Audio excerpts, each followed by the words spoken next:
الحمد لله نحمده ونستعينه ونستغفره ونتوكل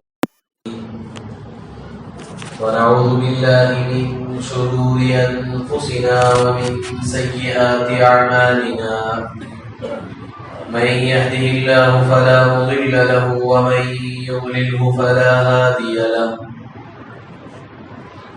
ونشهد أن لا إله إلا الله وحده لا شريك له ونشهد أن سيدنا ونبينا ومولانا محمدا عبده ورسوله أما بعد فأعوذ بالله من الشيطان الرجيم بسم الله الرحمن الرحيم ولقد نصركم الله ببدر وأنتم أذلة فاتقوا الله لعلكم تشكرون إذ تقول للمؤمنين ألن يكفيكم أن يمدكم ربكم ب3,000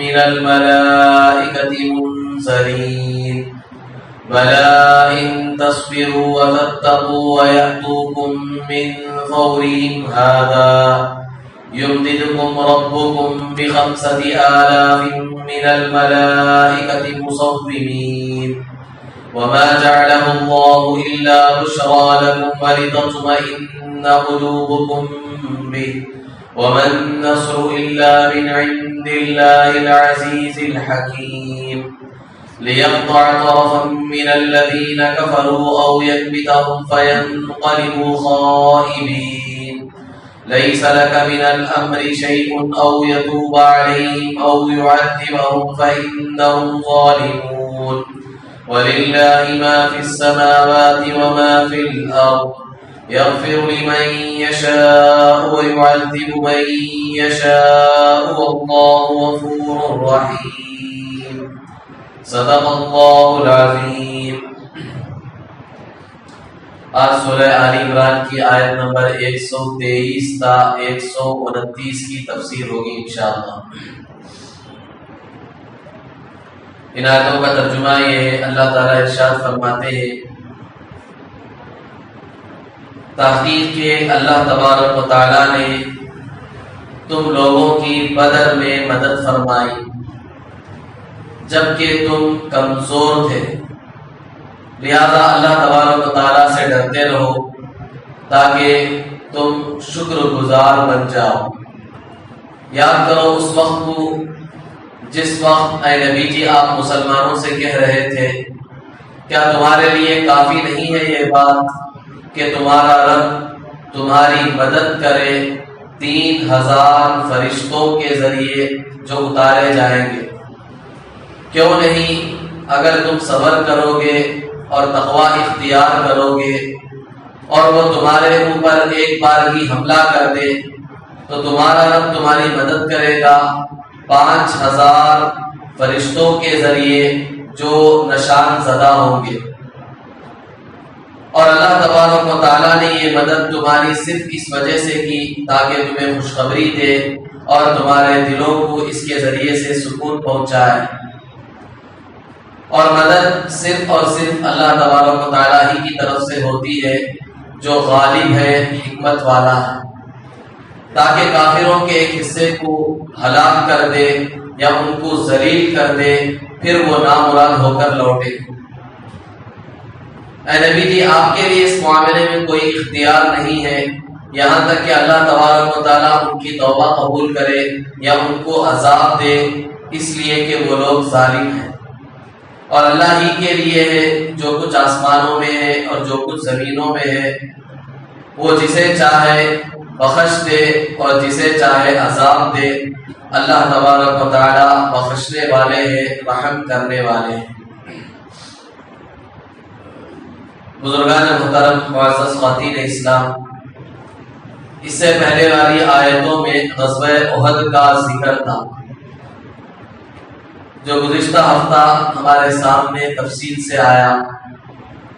اسلام کی وہ دوسری جنگ تھی ہجرت کرنے کے بعد آپ علیہ السلام جب مدینہ آئے تو تیسرے سال میں وہ جنگ ہوئی تھی، ہجرت کا تیسرا سال تھا اور تاریخ 7 شوال تھی۔ اب یہاں ان آیتوں میں اللہ تبارک و تعالی اسلام کی سب سے پہلی جنگ کا ذکر کر رہے ہیں جو ہجرت کے دوسرے سال پیش آئی تھی۔ رمضان کی 17 تاریخ تھی اور جمعہ کا دن تھا، رمضان کا مہینہ تھا اور 17 تاریخ تھی رمضان کی اور جمعہ کا دن تھا۔ اس دن یہ غزوہ پیش آیا تھا اور یہ اسلام کا سب سے پہلا غزوہ تھا، کافروں اور مسلمانوں کے درمیان سب سے پہلی لڑائی تھی جسے غزوہ بدر کہتے ہیں۔ یہ بدر مدینے سے تقریباً 20 میل کے فاصلے پر، 20 میل کا مطلب تقریباً 35 کلومیٹر کے فاصلے پر ایک جگہ ہے، وہاں ایک کنواں ہے۔ ایک آدمی تھا، اس کا نام تھا بدر، اس کا یہ کنواں تھا جسے ہم اپنی زبان میں بوڑی کہتے ہیں۔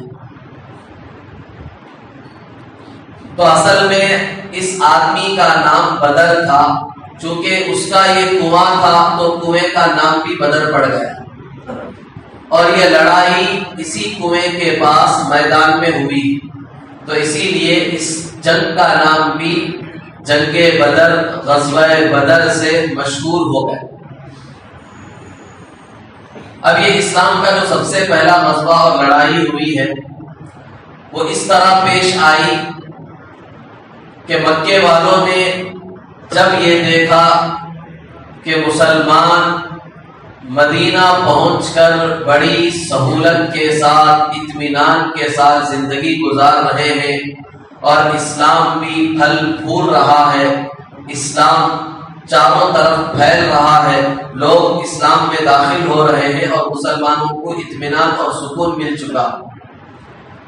جب کافروں نے یہ دیکھا تو ان کو ایک خوف محسوس ہوا کہ اگر اسلام اور مسلمانوں کو ہم ابھی ٹھکانے نہیں لگائیں گے تو پھر اسلام خوب ترقی کرے گا، پھیلے گا اور سب لوگ اسلام میں داخل ہوتے چلے جائیں گے تو پھر مکہ اور پورا عرب بھی اسلام میں داخل ہو جائے گا تو ہمارے لیے مشکل کھڑی ہو جائے گی، تو ان کے بارے میں کچھ کرنا چاہیے۔ تو سب مکے والوں نے، قریش نے مل کر یہ فیصلہ کیا کہ جن جن کے پاس جتنا جتنا مال ہے، جتنی دولت ہے، سب سامنے پیش کریں اور یہ مال لے کر ملک شام جائیں۔ چند لوگوں کو ہم بھیجیں گے، یہ پیسہ روپیہ دے کر ملک شام، وہاں سے جا کر یہ سامان خرید کر لائیں گے، تجارت کا سامان۔ اب وہ سامان خرید کر لانے کے بعد اسے نفع رکھ کر بیچیں گے تو جتنا پیسہ آئے گا وہ سارا پیسہ اسلام اور مسلمانوں کے خلاف استعمال کریں گے۔ یہ اس وقت سے کفر کی سازش رہی ہے، مال کے ذریعے سے اور عورت کے ذریعے سے اسلام اور مسلمانوں کو انہوں نے نشانہ بنایا۔ اسلام اور مسلمانوں کی جو کمر انہوں نے توڑی ہے اور توڑنے کی کوشش کی ہے وہ انہی دو ہتھیاروں کے ذریعے سے، ایک مال، دوسرا عورت۔ یہ دونوں بڑی زہریلی چیزیں ہیں۔ آدمی مال کو دیکھ کر بھی رال ٹپکا دیتا ہے، اپنا ایمان بیچ دیتا ہے، دین بیچ دیتا ہے۔ مال کے لیے آدمی ہر کام کرنے کے لیے تیار ہو جاتا ہے۔ اچھے اچھے لوگ مال کو دیکھ کر پھسل گئے۔ اور دوسرا ہتھیار عورت ہے۔ عورت کے ذریعے سے بھی ہم بڑے بڑے کام انجام دے سکتے ہیں۔ شیطان کا یہ سب سے بڑا ہتھیار ہے۔ شیطان کو، ابلیس کو جب اللہ تبارک و تعالیٰ نے آسمان سے دنیا میں اتارا تھا تو اس نے اللہ سے 9 چیزیں مانگی تھی۔ ان میں سے ایک چیز یہ تھی کہ اے اللہ مجھے انسانوں کے شکار کرنے کے لیے کوئی چیز دے جس کے ذریعے سے میں انسانوں کا شکار کر سکوں۔ جس طرح پرندے کا، جانوروں کا شکار کس سے کیا جاتا ہے؟ تیر سے کیا جاتا ہے، بندوق کی گولی سے کیا جاتا ہے۔ تو شیطان نے، ابلیس نے بھی اللہ سے ایک چیز مانگی کہ مجھے انسانوں کا شکار کرنے کے لیے کوئی چیز عطا فرمائیے، تو اللہ تعالیٰ نے اس وقت اسے عورت عطا کی۔ کہ تیرے شکار کرنے کا آلہ عورت ہے، اس کے ذریعے سے تو آدمی کا آسانی سے شکار کر سکتا ہے۔ تو یہ کافروں کا بہت بڑا حربہ اس وقت سے چلا آ رہا ہے، آج بھی باطل اسلام اور مسلمانوں کے خلاف انہی دو چیزوں کو زیادہ تر استعمال کرتا ہے، ایک مال کا لالچ دے کر اور دوسرا عورت کے ذریعے سے۔ بڑے بڑے لوگ، اچھے طاقتور نیک لوگ بھی مال اور عورت کے ذریعے سے پھسل گئے۔ تو بہرحال کافروں نے سارا مال اکٹھا کیا اور آپس میں یہ طے کیا کہ ہم مسلمانوں کا اس کے ذریعے سے مقابلہ کریں گے اور اسلام کو ختم کریں گے۔ چنانچہ انہوں نے چند لوگوں کو ابو سفیان کے ساتھ بھیجا کہ یہ مال لے کر ملک شام جائیں اور وہاں سے سامان خرید کر لائیں، اس سے جو نفع ہوگا وہ اسلام اور مسلمانوں کے خلاف استعمال کریں گے۔ چنانچہ وہ قافلہ ملک شام چلا گیا، جا کر انہوں نے خوب تجارت کا سامان لیا، لے کر جب واپس آ رہے تھے حضور صلی اللہ علیہ وسلم کو اطلاع مل گئی، آپ کو خبر پہنچ گئی کہ کافروں کا اس طرح کا مسئلہ ہے، ان کی یہ سازش ہے اسلام اور مسلمانوں کے خلاف۔ یہ تجارتی مال وہ صرف اسی مقصد کے لیے انہوں نے منگایا ہے تاکہ اسلام اور مسلمانوں کو ختم کرے۔ چنانچہ حضور صلی اللہ علیہ وسلم نے صحابہ کو ساتھ لیا اور کہا کہ یہ جو تجارتی قافلہ ملک شام سے واپس آ رہا ہے اس پر ہم حملہ کریں گے اور ان کے مال کو چھین لیں گے، کیونکہ جنگ میں جائز ہے چیزیں، چونکہ ان کا مقصد وہ مال لے کر تجارت اور بزنس کر کے اپنی زندگی گزارنی نہیں ہے، بلکہ ان کا مقصد ہی اسلام اور مسلمانوں کو ختم کرنا ہے۔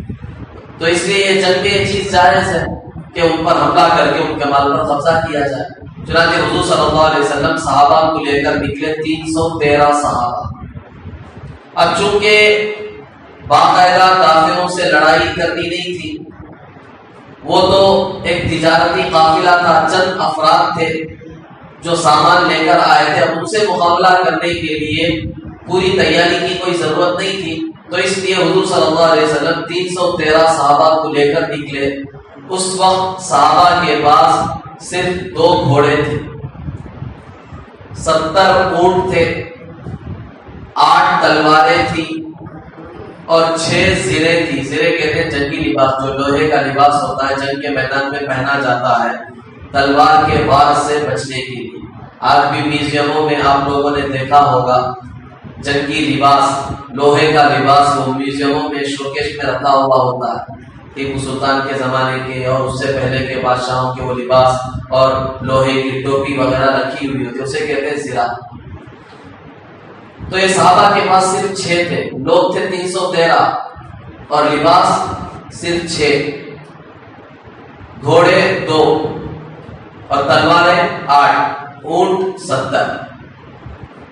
اب یہ نکلے قافلہ پر حملہ کرنے کے لیے۔ اب مکے میں کافروں کو اطلاع ہو گئی کہ مسلمان ہمارے قافلے پر حملہ کرنے کا ارادہ کر کے نکل گئے۔ فوراً ابو جہل اور جو بڑے بڑے سردار تھے وہ سب اکٹھا ہوئے، انہوں نے مشورہ کیا کہ کیا کرنا چاہیے۔ کہا کہ اب اسلام اور مسلمانوں کا بالکل صفایا کر دینا چاہیے، بہت اچھا موقع ہے، آج ہم اسلام اور مسلمانوں کو صفحہ ہستی سے مٹا دیں گے۔ چنانچہ وہ کافر پوری تیاری کر کے، ہر آدمی جنگی لباس پہن کر، سارے ہتھیار، وہ بھی ایک ایک نہیں، جتنے جتنے ہتھیار ہو سکتے تھے، ایک ایک آدمی نے کئی ہتھیار لے لی اور ساتھ میں عورتوں کو لے کر، سونے کے زیورات دے کر، پوری باقاعدہ تیاری کے ساتھ آئے مسلمانوں پر حملہ کرنے کے۔ اب یہاں سے مسلمان آ رہے ہیں کس پر حملہ کرنے کے لیے؟ تجارتی قافلے پر حملہ کرنے کے لیے، اور یہاں سے کافر آ رہے ہیں مسلمانوں پر حملہ کرنے کے لیے، 1000 کا لشکر لے کر آ رہے ہیں۔ اب ہوا یہ کہ یہ جو تجارتی قافلہ آ رہا تھا ان کو بھی معلوم ہو گیا کہ مسلمان ہمارے پر حملہ کر کے سامان لوٹنے والے ہیں، تو اس میں چونکہ ابو سفیان تھے جو بعد میں چل کر مسلمان ہوئے ہیں، وہ بڑے چالاک تھے، تو ان کو جیسے ہی اطلاع ملی کہ مسلمان ہمارے اوپر حملہ کرنے کے لیے آ رہے ہیں تو انہوں نے راستہ بدل دیا، راستہ بدل کے پیچھے کی طرف سے وہ چلے گئے، بچ کر نکل گئے سامان لے کر۔ اب یہاں اللہ تبارک و تعالیٰ کی طرف سے حکم آیا آپ علیہ الصلوۃ والسلام کو کہ وہ تجارتی قافلہ آپ اسے چھوڑ دیں. اب یہ جو کافروں کا 1000 کا لشکر آ رہا ہے آپ ان کا مقابلہ کریں. اب شروع میں صحابہ تھوڑے سے پریشان ہو گئے کیونکہ اچانک جنگ کے لیے حکم دے دیا گیا. 1000 کا لشکر پوری تیاری کے ساتھ ہے اور یہاں صحابہ کوئی تیاری نہیں. وہ تو تجارتی قافلے پر حملہ کرنے کے لیے آئے تھے, وہ تو بچ کر نکل گیا. اب اچانک حکم ہو گیا کہ کافروں سے مقابلہ کریں, تو شروع میں تھوڑی سی پریشانی ہوئی صحابہ, لیکن پھر اللہ تبارک و تعالیٰ نے ان کے دل جمائے اور وہ پوری طاقت کے ساتھ اللہ کے رسول صلی اللہ علیہ وسلم کی ہاں میں ہاں ملائے اور کہا کہ اے اللہ کے رسول, اس نازک موقع پر ہم آپ کا ساتھ دیں گے.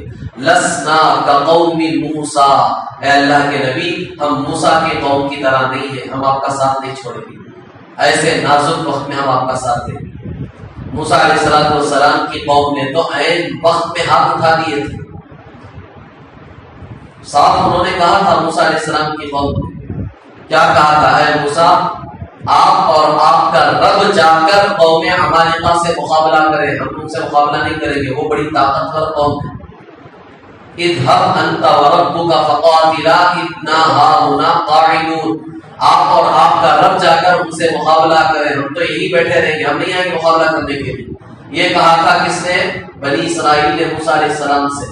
اب صحابہ نے وہ منظر یاد دلایا حضور صلی اللہ علیہ وسلم کو اور کہا کہ اے اللہ کے نبی ہم موسیٰ کی قوم نہیں ہیں, کہ انہوں نے عین وقت میں ساتھ چھوڑ دیا موسیٰ علیہ السلام کا اور کہا کہ ہم آپ کا ساتھ نہیں دیں گے, آپ اپنا رب دونوں جانیں, ہم ویسے نہیں, ہم آپ کا ساتھ دیں گے. چنانچہ صحابہ میں سے بعض صحابہ کھڑے ہوئے اور کھڑے ہو کر جوشی کی تقریر کی اللہ کے نبی کے سامنے. کیوں؟ تاکہ دوسرے صحابہ کے اندر بھی جوش پیدا ہو اور اللہ کے نبی کو اطمینان ہو کہ صحابہ تیار ہیں. چنانچہ مقداد ابن اسود رضی اللہ تعالی وہ کھڑے ہو کر اللہ کے رسول صلی اللہ علیہ وسلم سے کہا, نقاتل عن یمینک وعن یسارک وعن امامک وعن خلفک حتی نقتل بین یدیک. اے نبی جی ہم آپ کے آگے سے لڑیں گے, ہم آپ کے پیچھے سے لڑیں گے, ہم آپ کے دائیں سے لڑیں گے, ہم آپ کے بائیں سے لڑیں گے, آپ کی قدموں میں اپنی جان دے دیں گے, لیکن پیچھے نہیں ہٹیں گے. یہ کھڑے ہو کر تقریر کی صحابہ تاکہ دوسرے صحابہ میں بھی ہمت ہو اور حضور صلی اللہ علیہ وسلم کو تسلی ہو کہ یہ خود تیار ہے. کسی نے بھی بزدلی نہیں دکھا. چنانچہ حضور صلی اللہ علیہ وسلم صحابہ کو لے کر آگے بڑھے اور یہاں سے کافر کا لشکر آیا, 1000 کا لشکر آیا اور دونوں آ کر اس میدان میں جمع ہوئے جہاں وہ بدر نامی کنواں تھا. اسی جگہ پر یہ جنگ ہوئی. جب کافروں کے لشکر کو صحابہ نے دیکھا کہ 1000 کا لشکر ہے تو بعض صحابہ کے دلوں میں ابھی بھی تھوڑی سی پریشانی ہوئی کہ ہم تو 313 ہیں, ہتھیار کچھ بھی نہیں ہے, خالی ہاتھ ہے, اور وہ 1000 ہے, ہمارے سے ٹرپل ہے. 300 اور 1000 وہ تو 3 گنا ہے اور پورے ہتھیاروں کے ساتھ آئے. تو بعض صحابہ کے دل میں تھوڑی سی اضطراب پیدا ہوا, تھوڑی سی پریشانی ہوئی ان کو. تو اللہ تبارک و تعالیٰ کی طرف سے خوشخبری سنائی گئی. سورہ انفال میں وہ آیت ہے جس میں اللہ تبارک و تعالیٰ نے کہا کہ ہم 1000 فرشتوں کو تمہارے پاس بھیجیں گے, اتاریں گے تمہاری مدد کے لیے. اب بتاؤ, اب بھی تمہیں پریشانی ہو رہی ہے؟ 1000 فرشتے ہم تمہارے پاس بھیج رہے مدد کے لیے. ایک فرشتہ ان کے لیے کافی تھا, لیکن اللہ نے 1000 فرشتوں کو بھیجا تو مسلمان مطمئن ہو. پھر تھوڑی دیر کے بعد اللہ تبارک و تعالیٰ کی طرف سے وعدہ آیا جو ان آیتوں میں ہے آج جو پڑھی گئی ہے. اللہ تعالیٰ نے کہا کہ 3000 فرشتوں کو ہم تمہارے پاس بھیجیں گے. کیا اتنے کافی نہیں ہے یا اور چاہیے؟ یہ مسلمانوں سے پوچھا گیا.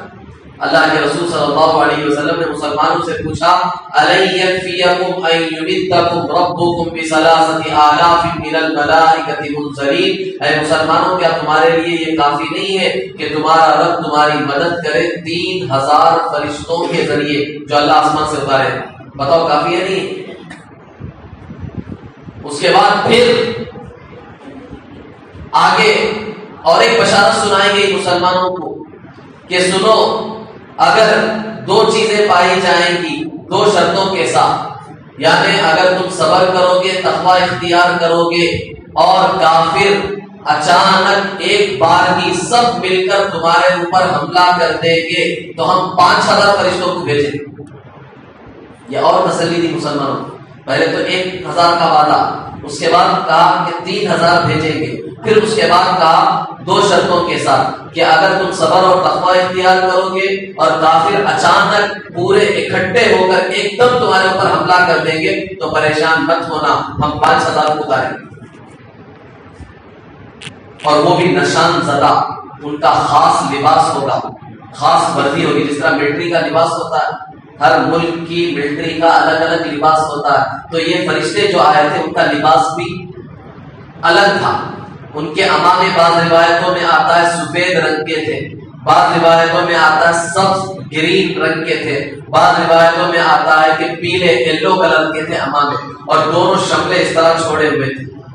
امامہ پگڑی باندھنے کے بعد جو حصہ بچا ہوا ہوتا ہے اسے کہتے ہیں شملہ، اس طرح دونوں کاندھوں کے درمیان وہ فرشتے شملہ چھوڑے ہوئے تھے، اور چت کبرے گھوڑے پر بیٹھ کر آئے۔ چت کبرا کہتے ہیں جیسے آپ کا زیبرا دیکھا ہے، جیسے پٹے پٹے ہوتے ہیں زیبرے، سفید رنگ کا اور اسی طرح کالے رنگ کے جو پٹے ہوتے ہیں اسے کہتے ہیں چت کبرا، اسے عربی میں کہتے ہیں ابلہ۔ تو وہ گھوڑے جس پر فرشتے بیٹھ کر آئے تھے وہ ایسے رنگ کے تھے، ان کی پیشانیاں بھی سفید تھی ان گھوڑوں کی، ان پر فرشتے بیٹھ کر آئے تھے۔ بعض صحابہ نے باقاعدہ ان فرشتوں کو دیکھا اپنی آنکھوں سے، اور حتیٰ کہ بعض روایتوں میں آتا ہے بعض صحابہ نے جبرائیل کی آواز بھی سنی تھی۔ جبرائیل علیہ السلام فرشتوں سے کہہ رہے تھے چلو چلو مسلمانوں کا ساتھ دو، مسلمانوں کی مدد کرو اپنے رب کے حکم سے، تو یہ آواز بھی بعض صحابہ نے سنی جنگ کے میدان۔ چنانچہ یہ فرشتے آئے صحابہ کی مدد کے لیے۔ بعض روایتوں میں آتا ہے مفسرین کہتے ہیں کہ ایک صحابی تلوار لے کر یا اور کوئی چیز لے کر کافر کو مارنے کے لیے یوں آگے بڑھتا، ابھی مسلمان کی تلوار اور لاٹھی کافر کے پاس پہنچ بھی نہیں پاتی تھی، اس کی گردن کٹ کر زمین پر گر جاتی تھی، درمیان میں فرشتہ آ کر اس کی گردن اڑا دیتا۔ یہ فرشتوں کے ذریعے سے اللہ تبارک و تعالیٰ نے مدد فرما۔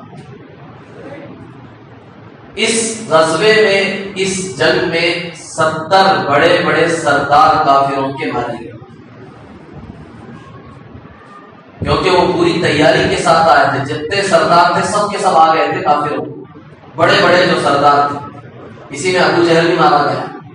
تو 70 سردار آئے تھے، 70 کے 70 مارے، اور 70 قیدی بنائے گئے، باقی سب ڈر کر بھاگ گئے، اپنا مال چھوڑ کر، سامان چھوڑ کر، جو کچھ لائے تھے سب ڈر کر بھاگ گئے پورے کے۔ تو مسلمانوں کو اللہ تبارک و تعالیٰ نے کامیابی عطا فرمائی۔ لیکن اس جنگ میں کتنے فرشتوں کو اللہ نے اتارا؟ کیونکہ وعدہ پہلے 1000 کا تھا، پھر 3000 کا، پھر 5000 کا، جیسا کہ یہاں خود اس آیت میں آیا ہے بلا ان تصبروا وتتقوا ويأتوكم من فورهم هذا يمددكم ربكم بخمسة آلاف من الملائكة مصوبين، کہ 5000 فرشتوں کو اللہ اتاریں گے۔ تو مفسرین کہتے ہیں صرف 3000 فرشتے آئے تھے غزوہ بدر میں، پہلے 1000، اس کے بعد اور 2000 آئے تو 3000 ہو گئے، 5000 اللہ نے نہیں اتارے، کیونکہ جو شرط اللہ نے رکھی تھی 5000 کی وہ شرط نہیں پائی گئی۔ وہ شرط کیا تھی کہ کافر سب مل کر ایک دم تمہارے اوپر حملہ کریں۔ اب ایک دم اگر کافر حملہ کریں گے تو اس وقت ان کا مقابلہ کرنا مشکل ہوگا۔ ایک ایک، دو دو، تین تین، چار چار آ کر آپ کا مقابلہ کر رہے ہیں تو ان سے نمٹنا، ان کا مقابلہ کرنا آسان۔ ایک دم 1000 آگے یوں آپ پر ٹوٹ پڑیں گے تو ایک دم آپ سنبھل نہیں پائیں گے، مقابلہ نہیں کر سکیں گے۔ تو اللہ تعالیٰ کا جو وعدہ تھا 5000 فرشتوں کا، وہ اس شرط کے ساتھ تھا کہ کافر ایک دم پورے کے پورے تمہارے اوپر ٹوٹ پڑیں گے تو 5000 اتاریں گے۔ کافر اس طرح مسلمانوں پر ٹوٹ نہیں پڑے تھے، ان کو ہمت نہیں تھی اس طرح ایک دم مقابلہ کرنے کی، تو اس لیے مفسرین کہتے ہیں 5000 فرشتوں کو اللہ نے نہیں اتارا۔ اب یہاں ہمارے ذہنوں میں ایک سوال پیدا ہوتا ہے، وہ سوال یہ پیدا ہوتا ہے کہ اللہ تعالیٰ نے 1000 فرشتے اسی طرح 3000 فرشتوں کو کیوں اتارا؟ وجہ کیا تھی اس کی اتارنے کی؟ حالانکہ ایک فرشتہ کافی تھا، پورے 1000 کافروں کو مارنے کے لیے ایک فرشتہ کافی تھا۔ 1000 فرشتے 3000 فرشتوں کو بھیجنے کی کیا ضرورت تھی؟ کیونکہ ایک ایک فرشتے کو اللہ نے اتنی طاقت دی ہے کہ ہم اس کا اندازہ بھی نہیں لگا سکتے۔ پوری پوری قوموں کو، پوری پوری بستیوں کو ایک فرشتہ ہلاک کر سکتا، تو 1000 آدمیوں کو مارنا فرشتے کے لیے کوئی مشکل نہیں ہے، تو اللہ تعالیٰ نے 3000 فرشتوں کو کیوں بھیجا؟ پھر دوسرا ایک سوال ہمارے ذہن میں یہ پیدا ہوتا ہے کہ 3000 فرشتے آنے کے باوجود پورے کافر نہیں مارے گئے، صرف 70 مارے گئے، 70 کو پکڑ لیا گیا، باقی سب بھاگ گئے۔ 1000 میں سے 70 مارے گئے، 70 کو پکڑ لیا گیا، تو کتنے ہوئے ٹوٹل؟ 140 ہوئے۔ 70 70 140، اور باقی کتنے ہوئے؟ 860۔ تو 860 لوگ تو بھاگ گئے۔ تو اتنے 3000 فرشتے آنے کے باوجود بھی سارے کافر کیوں نہیں مارے گئے؟ ان کو ختم کیوں نہیں کیا گیا؟ یہ دو سوال ہمارے ذہن میں آتے ہیں کہ اتنے فرشتے کیوں آئے؟ ایک فرشتہ کافی تھا، دوسرا اتنے جب آ گئے تو سارے کافر کیوں نہیں مارے گئے، بچے کیوں؟ تو وہ دونوں سوالوں کا جواب اللہ تعالیٰ نے قرآن پاک کی اس آیت میں دیا ہے۔ کیا کہا؟ وَمَا جَعَلَهُ اللَّهُ إِلَّا بُشْرَىٰ لَكُمْ وَلِتَطْمَئِنَّ قُلُوبُكُمْ بِهِ، کہ ہم نے یہ جو فرشتے بھیج کر تمہاری مدد کی ہے اس کا مقصد کافروں کو ختم کرنا نہیں ہے، کیونکہ یہ دنیا ہے، دنیا میں انسان ہر چیز کا مکلف ہے۔ انسان کو اللہ تعالیٰ نے دنیا میں امتحان کے طور پر پیدا کیا ہے، بھیجا ہے، تو یہاں سارا کام خود انسانوں کو کرنا پڑے گا، یہاں فرشتے آ کر نہیں کام کریں گے۔ فرشتے اگر آ کر کام کرنا ہوتا تو دنیا میں ایک بھی کافر باقی نہیں رہتا۔ اگر فرشتوں کے ذریعے سے اللہ تعالیٰ کو سارے کام کرانے ہوتے تو دنیا میں ایک کافر بھی باقی رہتا؟ ایک بھی باقی نہ رہتا، نہ حضور کے زمانے میں ہوتا نہ آج ہوتا، کیونکہ ایک فرشتہ بس سارے کافروں کو مار کے ختم کر دیتا، سب چیزوں کی حفاظت ایک فرشتہ کر لیتا۔ لیکن چونکہ یہ دنیا ہے، یہاں سارے کام خود انسانوں کو کرنے پڑتے ہیں۔ فرشتے تو صرف سپورٹ کے لیے آئیں گے، وہ خود سارے کام نہیں کریں گے، ہاں کبھی کبھی ایک دو کر دیں گے سیمپل کے لیے، لیکن پورا کام وہ نہیں کریں گے، کیونکہ کرنا تو تمہیں ہے، کیونکہ یہاں مقابلہ انسان کا انسانوں سے ہو رہا ہے، تو لڑائی بھی تمہیں کرنی ہے، مقابلہ بھی تمہیں کرنا ہے۔ صرف تمہارے ڈر کی وجہ سے، تمہارے خوف کی وجہ سے، چونکہ پہلی جنگ ہے، پہلی ہی جنگ میں اگر مسلمانوں کو شکست ہو گئی، ناکام ہو گئے تو بڑا مسئلہ کھڑا ہو جائے گا، تو اس لیے تمہارے دل کی تسلی کے لیے قرآن نے لفظ استعمال کیا وَلِتَطْمَئِنَّ قُلُوبُكُمْ بِهِ، تمہارے دل میں جو تھوڑی سی پریشانی ہو گئی تھی 1000 آدمیوں کو دیکھ کر، وہ پریشانی کو ختم کر کے تمہارے دل کو سکون پہنچانے کے لیے ہم نے یہ 3000 فرشتے اتارے تھے، حقیقت میں تمہاری پوری مدد کرنے کے لیے نہیں اتارے تھے، وہ تو تمہیں خود مقابلہ کرنا ہے۔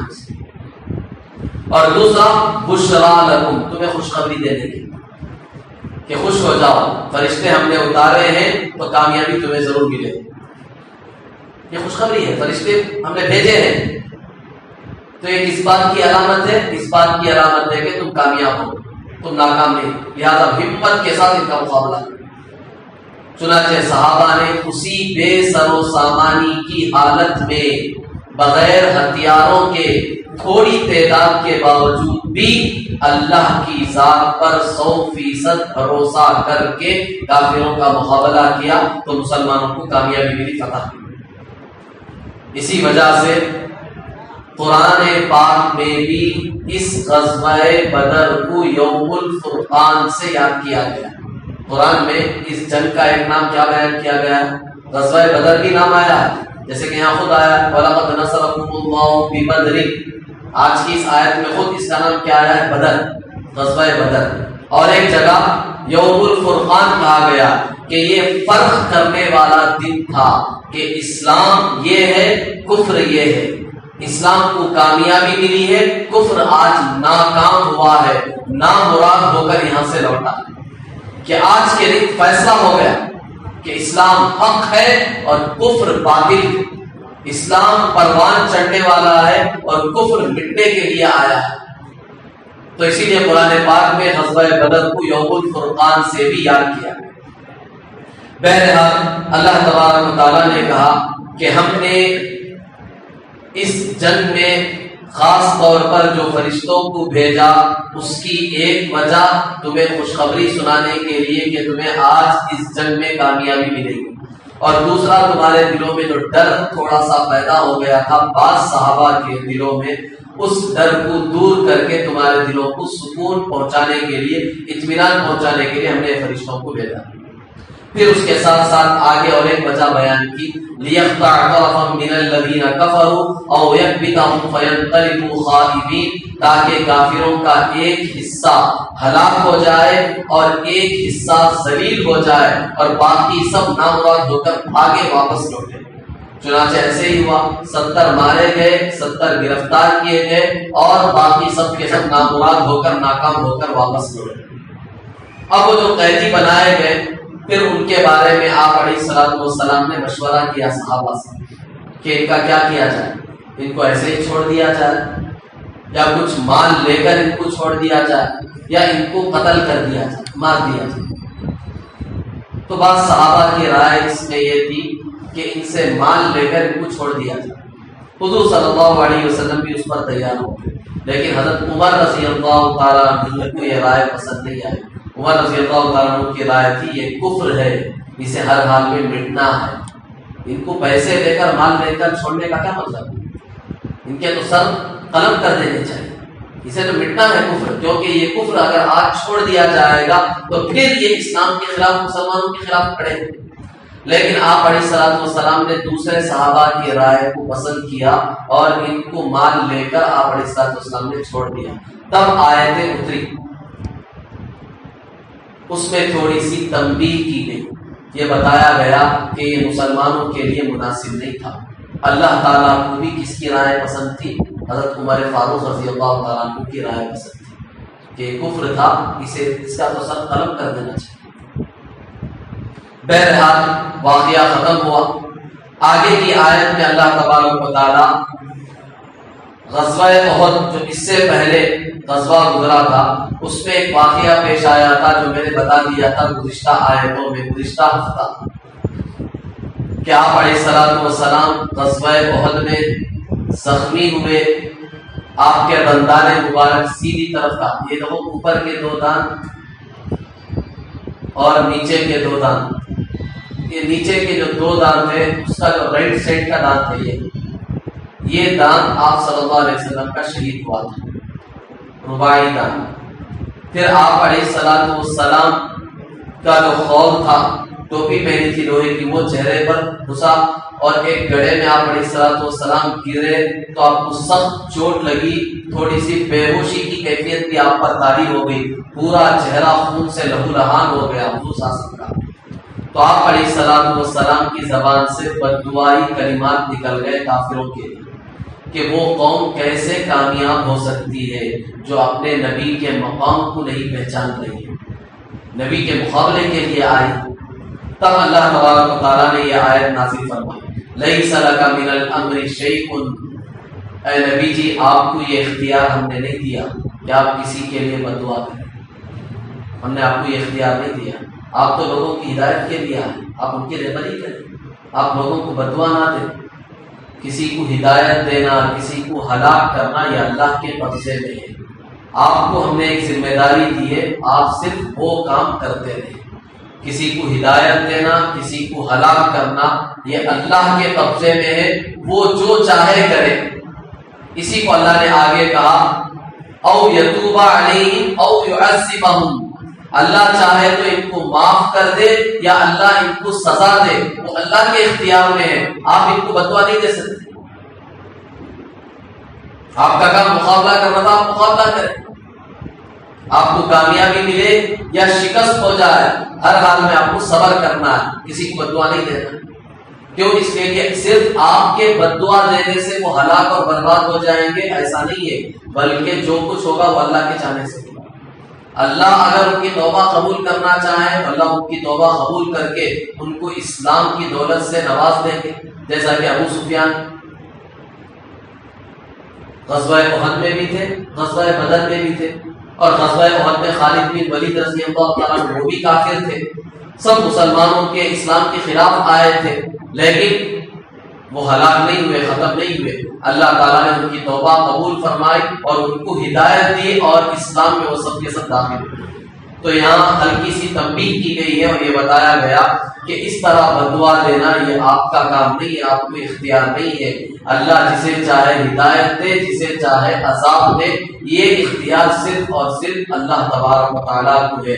آگے کی آیتوں میں اسی مضمون کو اور ذرا واضح انداز میں اللہ نے بیان فرمایا، وَلِلَّهِ مَا فِي السَّمَاوَاتِ وَمَا فِي الْأَرْضِ. آسمان اور زمین کی ساری چیزوں کی بادشاہت اللہ کے لیے ہے.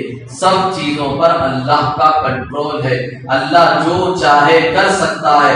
یغفر لمن یشاء، جسے چاہے اللہ معاف کر دے، چاہے وہ بڑے سے بڑا کافر کیوں نہ ہو. اگر اللہ اسے معاف کرنا چاہے تو اللہ اسے توبہ کی توفیق دیں گے اور اسلام میں داخل کرا کے اللہ اسے معاف کر دیں گے. ہندا حضور صلی اللہ علیہ وسلم کے سگے چچا حضرت حمزہ رضی اللہ تعالی، آپ صلی اللہ علیہ وسلم کو سب سے زیادہ محبت تھی. آپ کے چچاؤں میں سے یہ جو چچا تھے حمزہ رضی اللہ تعالی، ان سے زیادہ محبت تھی. حضور صلی اللہ علیہ وسلم ان کو ہندا نے شہید بھی کروایا اور ان کا کلیجہ لے کر کچا چبایا، ٹکڑے ٹکڑے کر دیے تھے. ان کے ناک شہید کر دیے گئے تھے. ان کو شہید کرنے کے بعد ناک کاٹی گئی، کان کاٹے گئے، جگر کاٹا گیا، کجیلا کلیجہ منگوا کر چبایا تھا ہندا نے، جس کی وجہ سے آپ علیہ الصلوۃ والسلام اتنا روئے ہیں. کبھی اتنا نہیں روئے تھے آپ ساتھ کہ اللہ تبارک و تعالیٰ جبریل علیہ الصلوۃ والسلام کو بھیج کر اللہ نے تسلی دلوائی. حضور صلی اللہ علیہ وسلم کیا آپ مطمئن ہو کہ ہم نے حمزہ کا نام عرش پر لکھا ہوا، حمزہ اسد اللہ و اسد رسولی، کہ آپ کے چچا حمزہ اللہ اور اس کے رسول کے شیر ہیں. یہ تسلی دلوائی. تو ہندا حضور صلی اللہ علیہ وسلم کے سگے چچا کی قاتلہ ہے، لیکن اللہ تبارک و تعالیٰ نے بعد میں ان کو ہدایت دی، مسلمان ہوئی، اسلام میں داخل ہوئی. تو اللہ تعالیٰ یہی بتانا چاہ رہے یغفر لمن یشاء، اللہ جسے چاہے معاف کرنا اللہ معاف کر سکتا ہے. ہمارے چاہنے سے کچھ نہیں ہوگا. ہم فلاں کو بددعا دے دیں، فلاں کو بددعا دے دیں، ہمارے بددعا دینے سے سب مر جائیں گے، سب ہلاک ہو جائیں گے، برباد ہو جائیں گے، ایسا نہیں ہے. وہ تو اللہ کو معلوم ہے کسے ہلاک کرنا ہے اور کسے ہدایت دینا. اگر اللہ کو منظور ہو تو اللہ ہدایت دے دے. 656 ہجری میں تاتاریوں کا جو مقابلہ مسلمانوں سے ہوا تھا اور انہوں نے یہ طے کر لیا تھا کہ اسلام کو صفحہ ہستی سے مٹا دیں گے، ختم کر دیں گے. ایک دن میں 16 لاکھ مسلمانوں کو ذبح کیا تھا انہوں نے. اللہ تعالیٰ نے ان کو ہلاک برباد نہیں کیا، بلکہ اللہ تعالیٰ نے انہی میں سے چند لوگوں کو ہدایت دی، وہ اسلام میں داخل ہوئے، پھر انہی کے ذریعے سے اسلام کو قوت اور طاقت ملی. یہ حکمت اللہ جانتے ہیں. اللہ کسے ہدایت دینا چاہتے ہیں اسے ہدایت دیتے، کسے ہلاک کرنا چاہتے ہیں اسے ہلاک کرتے. سب چیزوں کی حکمت کا علم اللہ تبارک و تعالیٰ. تو آخر میں یہی بیان کیا گیا یغفر لمن یشاء ویعذب من یشاء، اللہ جسے چاہے بخش دے، جسے چاہے عذاب دے دے. اللہ بخشنے والے بھی ہیں، رحم کرنے والے بھی. سب حکمتوں کو اللہ تبارک و تعالیٰ ہی جانتے ہیں اور اپنی حکمت کے مطابق اللہ فیصلہ کرتے ہیں. تو ہمیں ہر حال میں اللہ کی تقدیر پر راضی ہونا ہے. جیسے بھی حالات آ جائیں ہمیں اللہ سے گلے شکوے نہیں کرنا. ہم اس ملک میں رہتے ہیں، حالات چاہے کچھ بھی ہو جائے مسلمانوں کے خلاف، اللہ کی تقدیر پر ہمیں راضی ہے. اس کی حکمتوں کو ہم نہیں جانتے. اللہ کو معلوم ہے کیا کرنا ہے اور کس وقت کرنا ہے، وہ جانتا ہے. ہمیں صرف اپنے اعمال کو دیکھنا ہے کہ ہماری کمی کوتاہی کی وجہ سے یہ حالات بگڑ رہے ہیں. ہمیں اپنے اعمال سدھارنے کی کوشش کرنی ہے اور اللہ کے سامنے ہاتھ پھیلا کر مانگنا ہے، بس. اس کے سوا اور کوئی کام نہیں. ان آیتوں میں یہی بتایا گیا کہ مسلمانوں تم صبر کرو اور دوسرا تقویٰ اختیار کرو، پھر اللہ کی طرف سے تمہارے لیے مدد آئے.